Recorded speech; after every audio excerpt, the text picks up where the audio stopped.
In Season 1 of The Story of Stuff, we looked at a system that creates way too much stuff and way too little of what we really want. Now we're going to start looking at the stories behind this story of stuff. That's where we'll find ways to turn this situation around. Welcome to Season 2.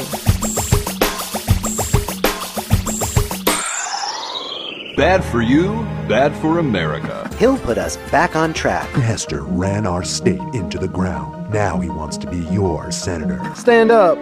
Say no. Stand up and say no. Bad for you, bad for America. Vote for this guy. Vote for this guy. Aren't you tired of this stuff? Why is it that every election season it becomes impossible to hear the facts over all these misleading ads? And if it seems the problem is only getting worse, that's because it is. We can thank the Supreme Court for that. In 2010, they decided that it would be just fine for corporations to spend as much money as they want telling us who to vote for. Wait, why are corporations telling us who to vote for? Let's get something straight. This is a democracy, ruled by the people. I'm a person, you're a person, and Chevron, not a person. So shouldn't elections be all about what people want? Good jobs, safe products, health care, responsible government, clean air and water. It turns out the vast majority of Americans want to see a lot more done on all of these things. But what people want is going to take a back seat as long as corporations can spend millions getting lawmakers elected. Oil companies have gotten politicians to block laws protecting our climate. Manufacturers have pushed through trade agreements that gut product safety and help ship jobs overseas. Insurance companies have been the first ones consulted on health reform, and giant corporations have gotten bailouts and subsidies. Maybe that's why all kinds of people, Republicans, Democrats, independents, are totally frustrated with our government. It's the government. It's easy to get angry, but it's time we got smart and realized that the heart of our problem is not that we have bad lawmakers. We have a democracy in crisis. 85% of Americans feel that corporations have too much power in our democracy and people have too little. 85%. Hey, that's a majority. So let's get together and take our democracy back from the corporations. It's the first and most important step in making real progress on all the issues that people care most about. So how did we, the people, lose control of our democracy to begin with? Let's go back a few centuries. Back then, there were just people. Some of them owned businesses, some of them worked for businesses. Still, there were just people. Then people invented something entirely new, the corporation. These legal entities exist independently of the people who own them. If a corporation does something that gets it into trouble, the owners can say, "Don't blame me, blame the corporation. I'm just a shareholder." When the United States came into existence, corporations were easier to keep in check. Back then, the government would grant them charters for a specific short-term project, like building a bridge or a railroad. Once they fulfilled their purpose, they were disbanded. But over time, the law changed, and corporations no longer had to be turned off once their project was complete. They began to live on indefinitely, with a much more general purpose: profit. And that's how the modern corporation was born. Today's corporations have evolved to have something very dangerous in their programming. Unlike people who are driven by all kinds of motivations, doing the right thing, love for family, their country, the planet, publicly traded corporations are now required by law and the markets to pursue one single motivation above all others: maximize value for shareholders. Make as much money as possible. That's it.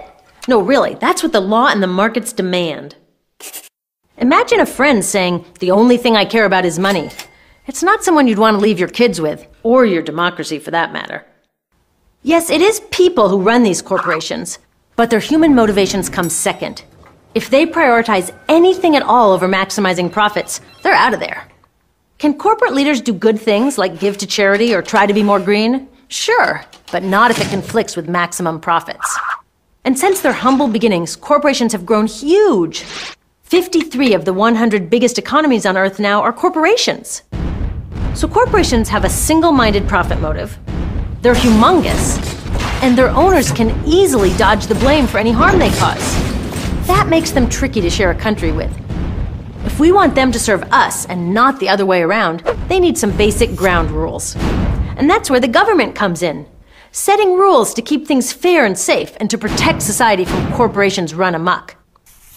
Now, if their main objective is to maximize profit, do you think corporations are content to follow the rules that keep them in check? No, of course not. They want to write those rules. But who is supposed to write the rules in a democracy? People. That's why one of the corporation's key strategies for sneaking into our democracy is saying that they should have the same First Amendment rights as real live people. And that's exactly how they won the 2010 Supreme Court case known as Citizens United versus F.E.C. In that case, 5 members of the Supreme Court decided that it's unconstitutional to put any limits on how much money corporations can spend influencing elections. Why? They said these limits violate the First Amendment guaranteeing free speech.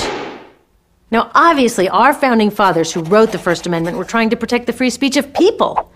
But this decision rides on the crazy argument that corporations should be treated the same as people and get the same rights that real people get. This means corporations can spend as much as they want, whenever they want, to intimidate or crush candidates running on a platform against their interests and support candidates who will do what they ask. It's great news for corporations wanting to handpick the lawmakers whose job it is to keep them in check. Now, I am all for free speech. If every shareholder and employee at Exxon wants to personally support some oil lobbyist running for Senate, that's their right. There are millions more people who will support a different candidate. That's democracy in action. But now, Exxon or any other corporation can decide to spend unlimited dollars from its huge corporate coffers to influence an election without even consulting its shareholders. This is a big deal. If the top 100 corporations decided to throw in just 1% of their profits, they could outspend every candidate for president, House, and Senate combined. Good luck having your free speech heard over that. So did opening the floodgates on this money actually cause a flood? Sure did. In 2010, the kind of independent groups that corporations are now allowed to support spent $300 million. That's more than every midterm election since 1990 combined. So corporations are drowning out our voices, getting what they want, and our democracy is in trouble. But we can totally save it. People are so outraged by the Supreme Court decision that a massive response is mobilizing. Such a huge problem requires a huge solution, and we've got one. A new constitutional amendment. The amendment is smart and clear. It reverses this disaster to our democracy by clarifying that the First Amendment isn't meant for for-profit corporations. I get that amending the Constitution is a big, ambitious goal, but it's not impossible. Every time huge positive change has been made in this country, it's because people dreamed big, aimed high, and set ambitious goals. It's time to do that now, because the life of our democracy is on the line. Public financing of campaigns would be another huge step forward. Congress is working on a bill right now that would make it possible for candidates to get elected without corporate dollars. Remember, 85% of Americans think that corporations have too much influence in our democracy. That's enough to make change, if we can turn that sentiment into action. Look, the corporations won't get out of our democracy until we, the people, get back in. So keep fighting for renewable energy, green jobs, healthcare, safe products, and top-notch public education. But save some energy for the battle of our lifetimes. A battle that can open the door to solving all of these things. It's time to put corporations back in their place and to put the people back in charge of our democracy.